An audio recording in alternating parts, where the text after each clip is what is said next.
សូរយារះតែពេលថ្ងៃលុះលងរីត្រី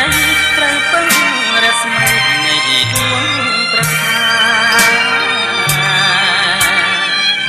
ឯខ្ញុំពេញវ័យមានសេរីដាតែដូចជាគ្មាននៃទេបំរើចិត្តគេជាងកើតជាព្រះច័ន្ទមិនស្ដាយរស្មីស្ម័គ្រជួយរាត្រីបំភ្លឺលោកីជួបសាងសូរយាព្រះរៈនៃខ្ញុំរៀមច្បងគ្រួសារមិនខំពីដួងច័ន្ទថ្លាអូជាវាសនាជួនសាច់ឈាមឯងហាដូចជាទឹកលើស្លឹកឈូកត្រូវជាអល់បងមក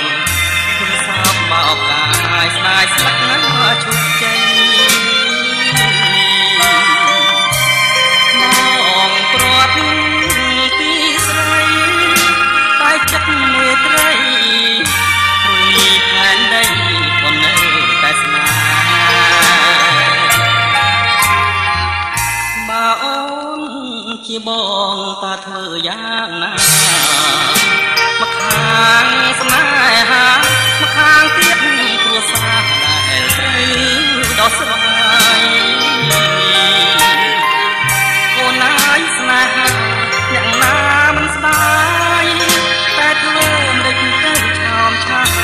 ស្លាញ់រឿងគ្រួសារមិនតន់រួចផង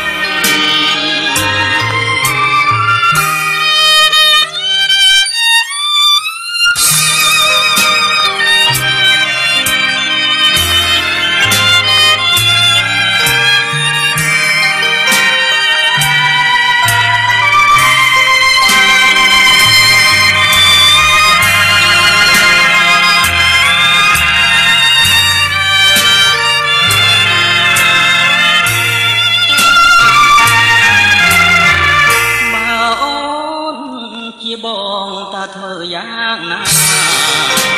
មកខាងស្នេហាមកខាងទៀតគ្រួសារដែលត្រូវដល់ស្រា